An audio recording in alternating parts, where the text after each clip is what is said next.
evening. It's a Friday edition of Talking Sports with Evan. Thank you so much for watching, for listening to the podcast, for tuning in. However, you're tuning in, you can find the show here on.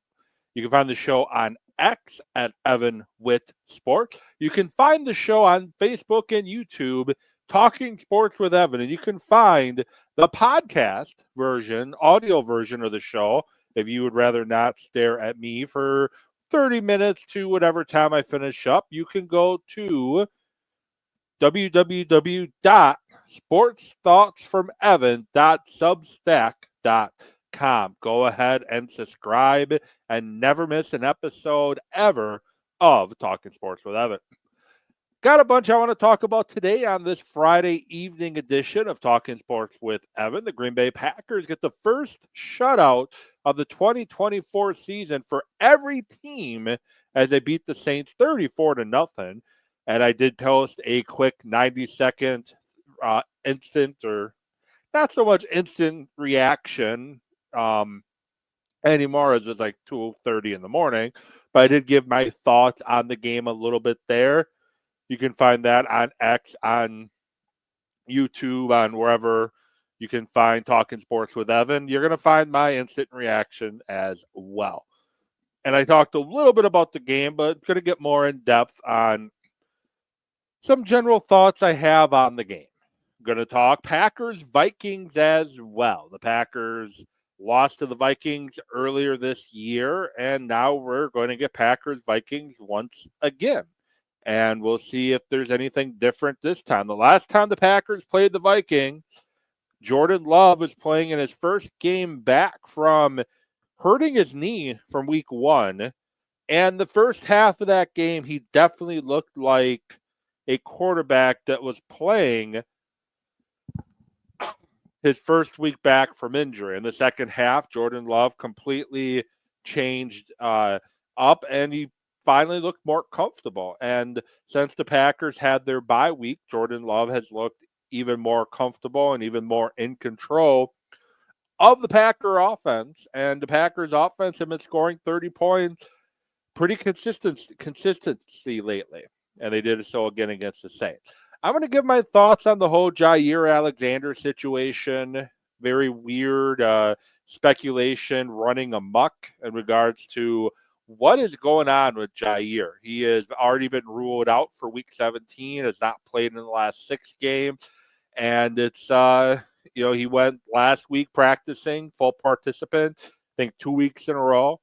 He was a full participant, then limited, then no participation today.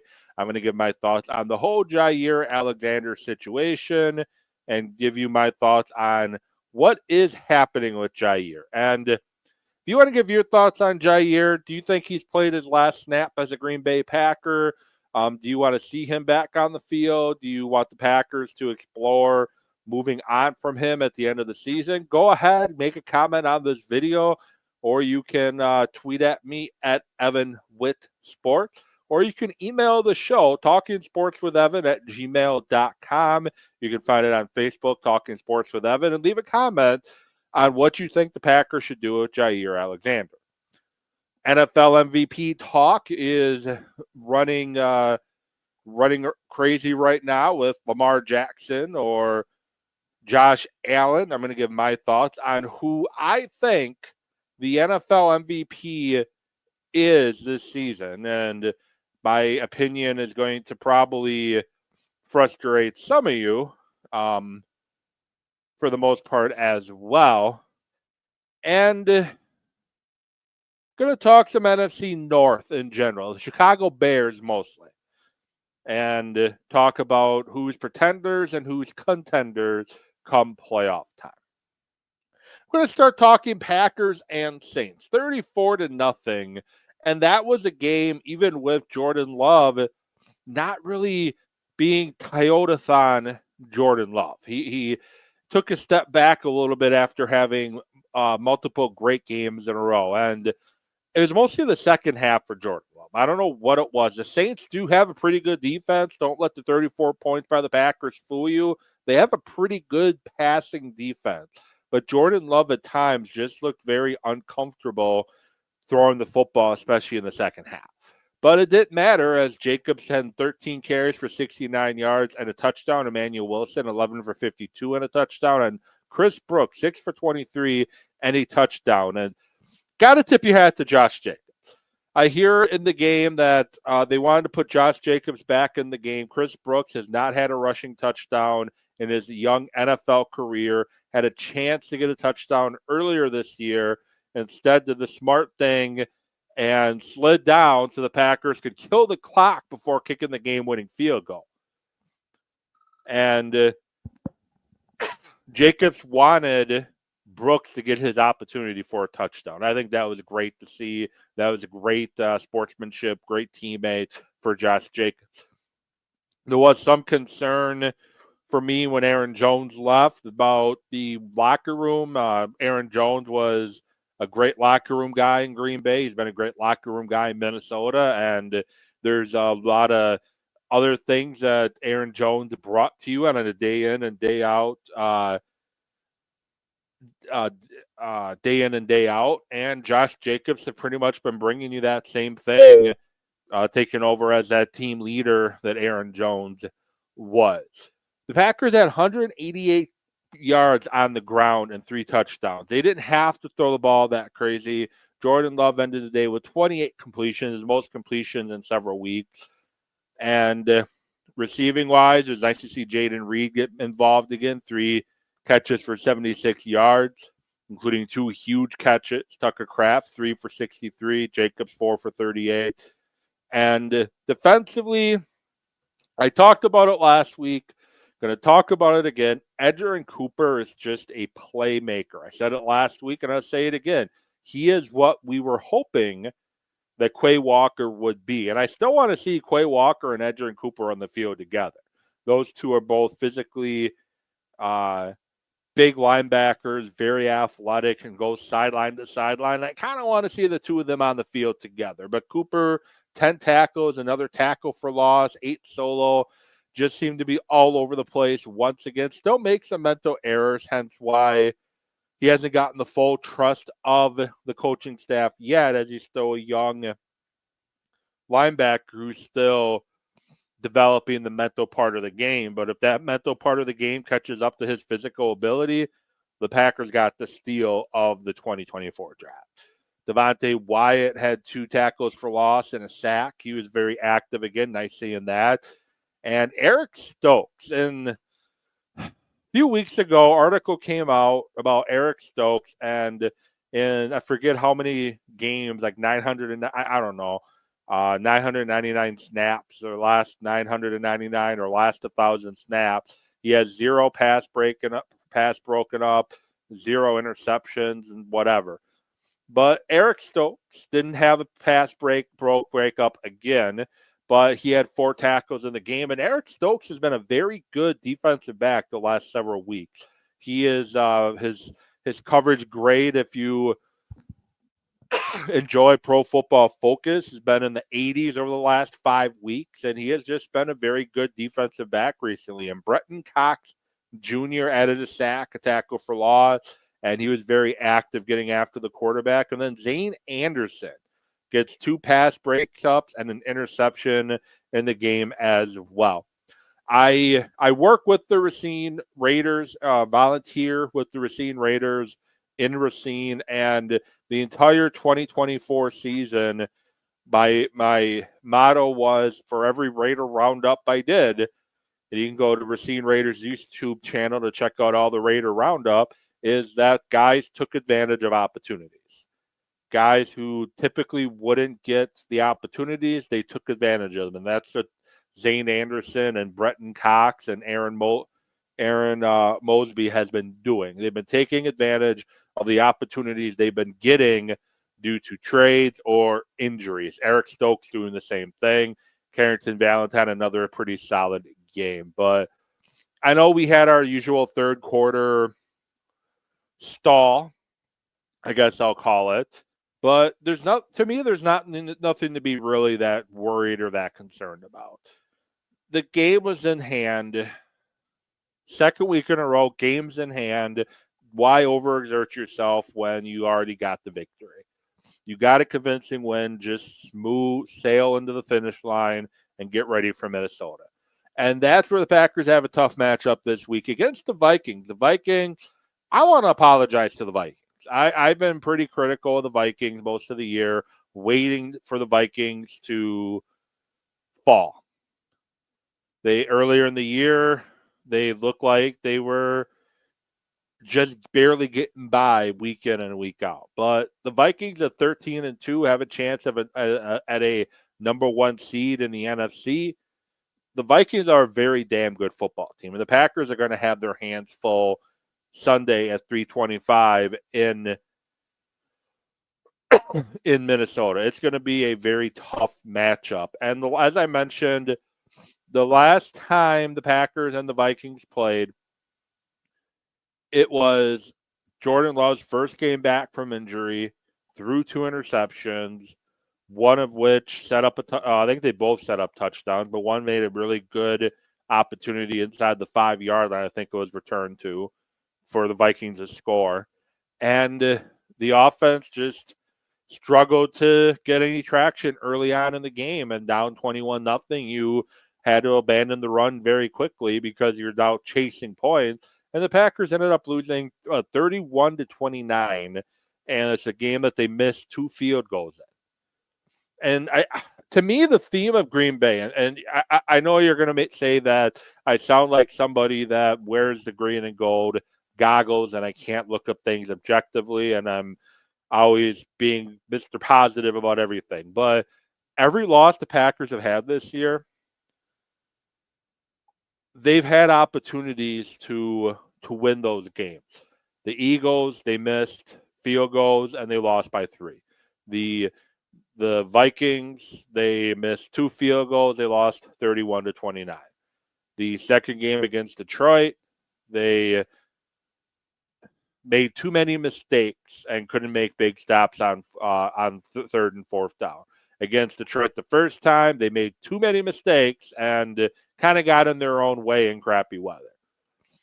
The Packers need to play a 4-quarter game against the Vikings, not shooting themselves in the foot, not making mistakes, and capitalizing on the Vikings' mistakes. That's what they got to do. Against Detroit, there's untimely penalties, turnovers, just drops, just different breakdowns that typically the Packers have not made in any of the other games this year.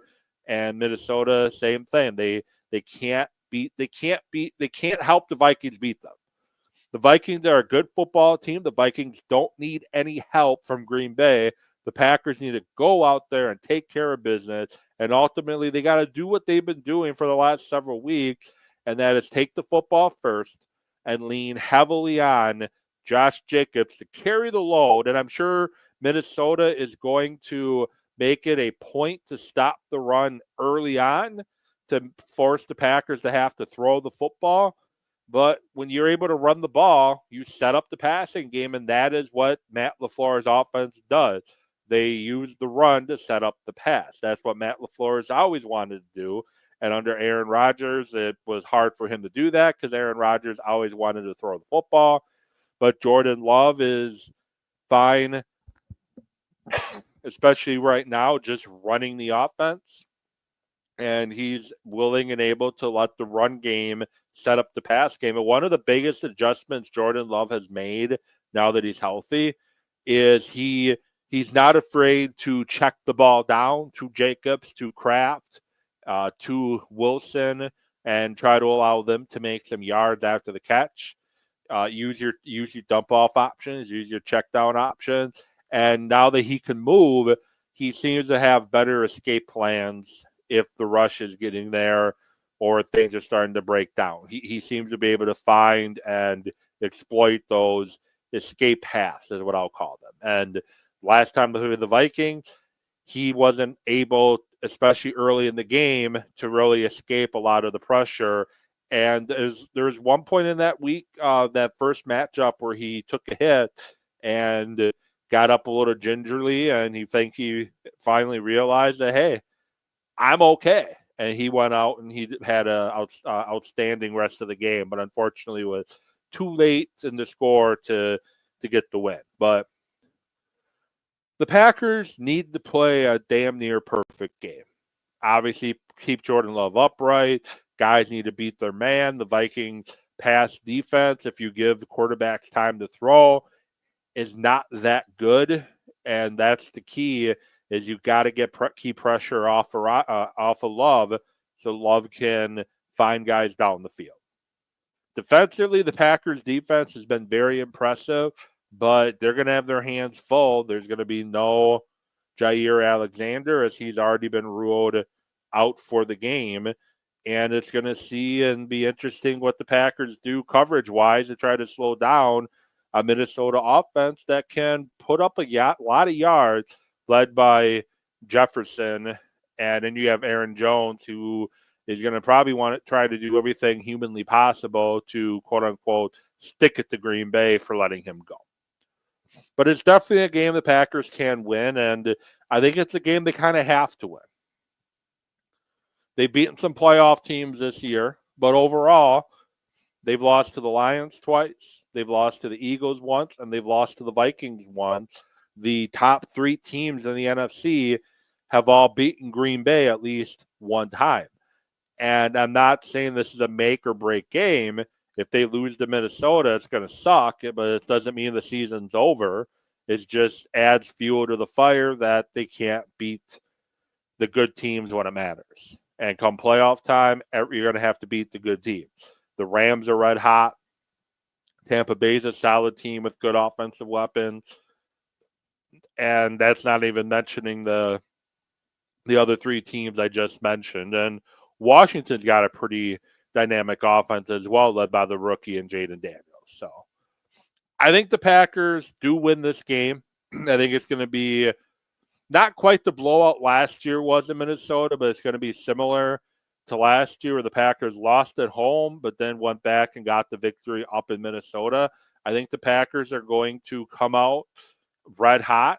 I think we're going to have the somewhat stall where the Vikings are going to make it much closer than it has to be. And I think the Packers use a strong fourth quarter led by Josh Jacobs to get the victory. I think it's going to be probably a 4 or 5 point win in favor of Green Bay. I'm going to say 31-25, 31-28 type ball game. But I think the Packers get even with the Vikings, get another division win, and look to continue to run on all cylinders as we head to the playoffs. And now, Jair Alexander. I really don't know what's going on with Jair Alexander. He gets hurt in Jacksonville. He misses the next week, misses the week after, bye week. He tried to play against Chicago, plays 10 snaps, pulls himself out, and since then it's been, will he or won't he play? He's been limited.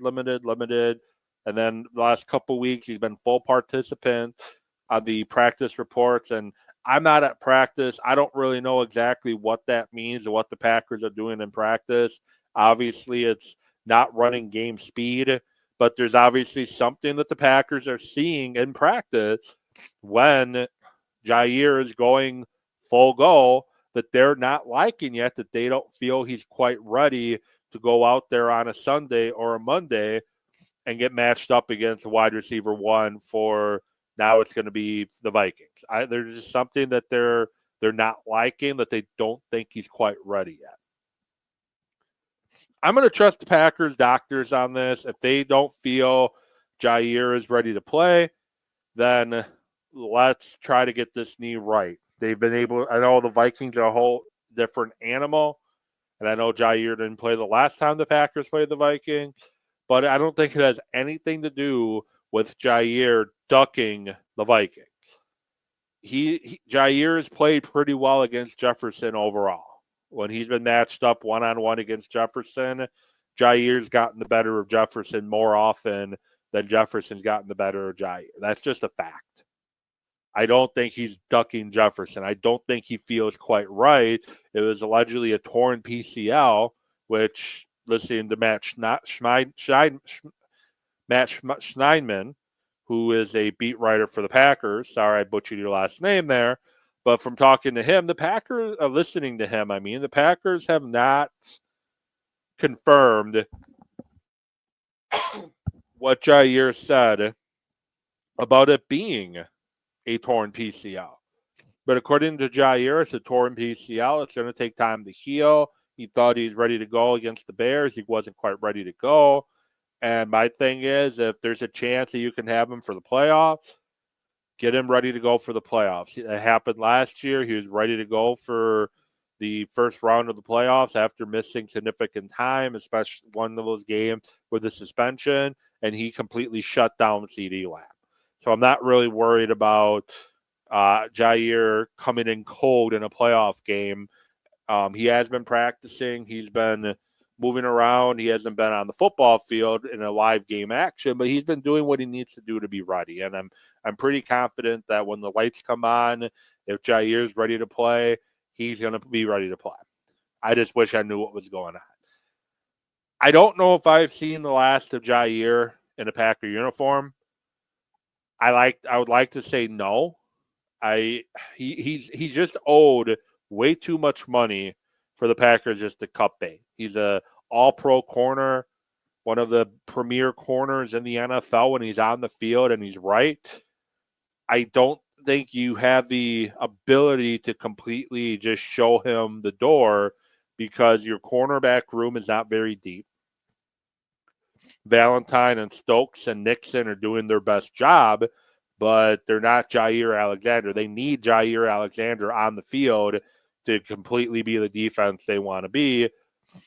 And if they do let Jair go, they're going to have to bring in a veteran or two to help that defensive back room, help that cornerback room excel. They're going to have to. I think they're going to have to bring a veteran in anyway, but if they want to get to truly being a Super Bowl contending team, and I don't know, I think they can get to the Super Bowl this year, but I think the one thing that's going to stop them is that secondary room outside of Xavier McKinney and Jair. The talent just quite isn't up to par, and I think you need another offseason of addressing the weakness in the cornerback room and the linebacker room. And I think this is a team that truly can compete for a Super Bowl. I think they can get there this year, but I think just things have to bounce right for them to get there. I think they're still a year away from being a true contender week in and week out. And I think you need Jair if you want to try to get to the Super Bowl this year. I think you need Jair on the field, especially when you go up against a Terry McLaurin in the playoffs or Amon-Ra St. Brown in the playoffs. I think you need, and I know they did pretty well against the Lions and Amon-Ra St. Brown a couple weeks ago up in Detroit, but come playoff time, the lights get bigger. Those are the moments you need Jair. So I don't think we've seen the last of him in Green Bay. I hope I don't. I like Jair. I think he is, again, one of the top premier corners in the NFL when he's ready, when he's right. And right now, he just isn't right. NFL MVP, Josh Allen or Lamar Jackson. And then you can throw in there Saquon Barkley as well. I look at the MVP race, and this is where you're going to get annoyed at me because my opinion on the MVP race is there's not a wrong answer. I'm seeing people pound their chest for Josh Allen. I'm seeing people do the same for Lamar Jackson. Not so much about Barkley, but at the end of the day, there's not a wrong answer. It's kind of like the Heisman Trophy this year with Gentry and Travis Hunter. Out of those two, whoever you picked, there wasn't a wrong answer. No matter what people on both sides of the argument try to make. Both were very worthy Heisman Trophy winners if either one of them would have won. It ended up going to Hunter, but again, both of them were very worthy Heisman Trophy candidates. Same thing with MVP. Lamar Jackson, Josh Allen, whoever wins it, it's not going to be wrong. I think it's probably going to be one of the closest MVP races we've seen, and we might even get a tie. I think it's been quite a while since we've had a tie. It might be Barry Sanders and Brett Favre might be the last tie that we have. I think we might have had one since then, but that's the most recent one that pops in my head. I wouldn't be surprised if Lamar and Josh Allen both win it. And like I said, if either of them win it, it's fine. They're both really good choices to win if either of them win it. To me, it doesn't matter who wins it. They're both great choices. And there's not really a wrong answer. I know the Lamar Jackson fans are going to scream and yell at me for not saying it's clearly Lamar Jackson by a mile. And I'm sure the Josh Allen fans are going to do the same when I say it's not clearly Josh Allen by a mile. I think this MVP race is going to be neck and neck, and it has been neck and neck all year. And whoever the voters end up voting for come end of the season, if it's one of those two, they definitely did not get it wrong because both of them are truly deserving of the MVP. And the last thing I want to talk about is the Chicago Bears. And I'm a Packer fan. Most of you know that. I'm a big Packer fan, big Wisconsin sports fan. But I do need to talk Chicago Bears a little bit. They had a Thursday night game against the Seattle Seahawks. Final score, 6-3. Snoozer, put people to sleep. And I have some strong opinions about the Bears. First, starting with Caleb Williams. Caleb Williams deserves some blame for what's currently happening in Chicago. He doesn't deserve all the blame, but he deserves some of the blame for what's happening in Chicago. He is the most sacked quarterback in the NFL. I think the Bears are within striking distance of setting the single-season sack record. This season, if Caleb Williams gets sacked, I think a handful more times. But that's not all on the offensive line either. The offensive line deserves blame, but it's not all on the offensive line either. Caleb Williams deserves blame because when I was watching tape on Caleb Williams coming out of USC, there are some bad habits that I saw. He put the ball in places where you could easily strip it, which has not been a problem too much this year, the fumbling.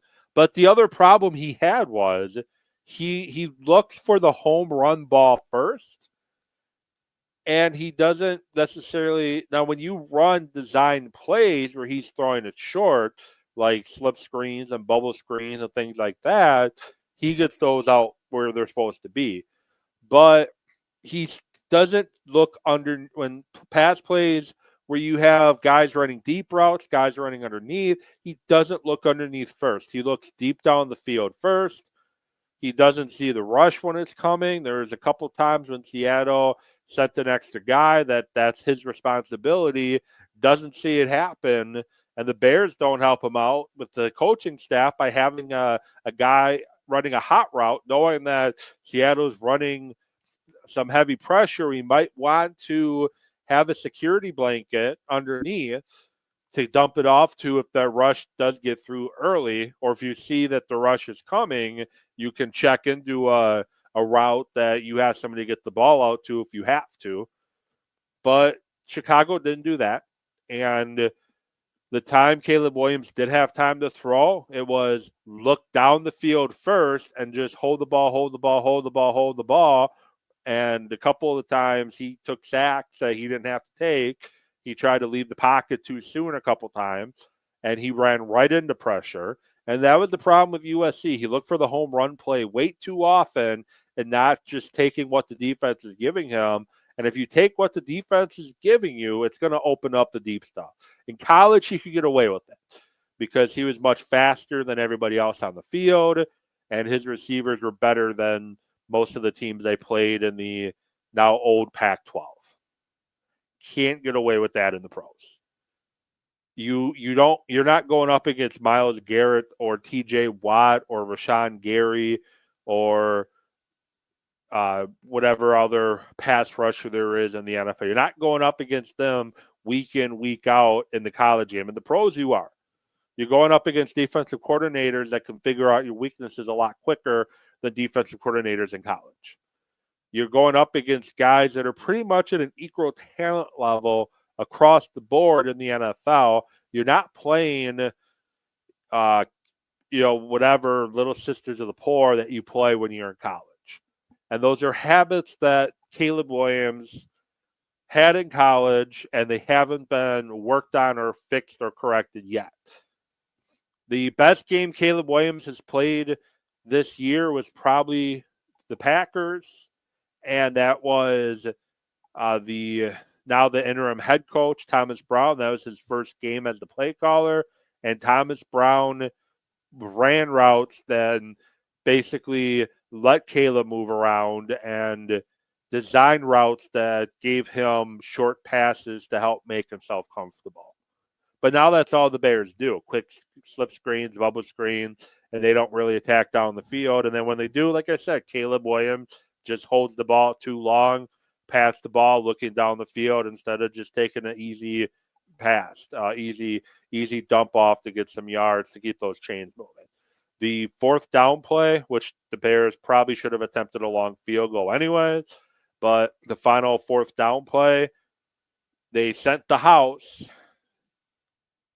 Apparently, Chicago didn't really pay attention to it, and he just had to throw it up for grabs, and it got intercepted. I think Caleb Williams has the talent to be a very good quarterback in the NFL. He just needs the proper coaching, and he has to be willing to accept the coaching that he needs to help redefine his game. Aaron Rodgers needed it in Green Bay. Tom Clements and Mike McCarthy did a great job with Rodgers and worked out some of his poor mechanic habits that he had coming out of college. Pat Mahomes spent the year on the bench, watching, learning, observing. Jordan Love spent 3 years on the bench doing the same for Caleb Williams. Unfortunately, he didn't get that luxury. He had to go in and play right away, but he just doesn't look like he's had any coaching whatsoever this season. And the Bears are probably one of the worst run franchises in professional sports. And it starts at the top. And I'm not talking the general manager or the team president. It starts with the ownership.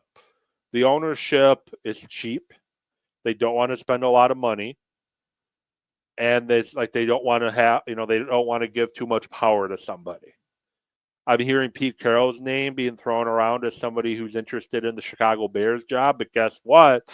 That's never going to happen because Kevin Warren doesn't want to give up the power he's going to have to give up to allow Pete Carroll to take over as head coach. Ryan Poles, if he's still the GM, he's not going to want to give up the – see, John Schneider in Seattle was perfect to match with Pete Carroll.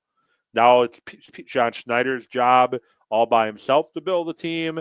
But when it was him and Pete Carroll, he put his ego aside, and him and Pete worked really well together.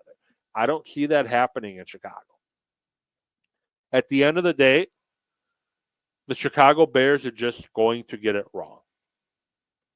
Sorry, Bears fans, that's just the way it is. They're going to hire the wrong head coach. They're going to hire the wrong coaching staff. They're going to hire the wrong GM.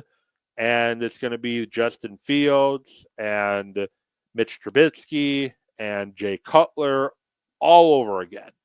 And they're just going to keep recycling quarterbacks, then head coaches, then general managers, then quarterbacks, then head coaches, then general managers. The Bears are just going to keep doing the same thing over and over again.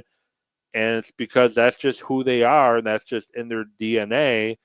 And until the ownership group of the Chicago Bears decided to look at themselves in the mirror and say, we need to change like the Ford family did in Detroit, it's just going to be more of the same with the Bears.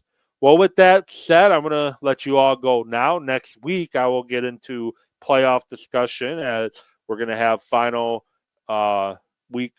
games of the regular season before we get into the playoffs. Thank you all for watching. Thank you for listening. Podcast version will be available in a little bit.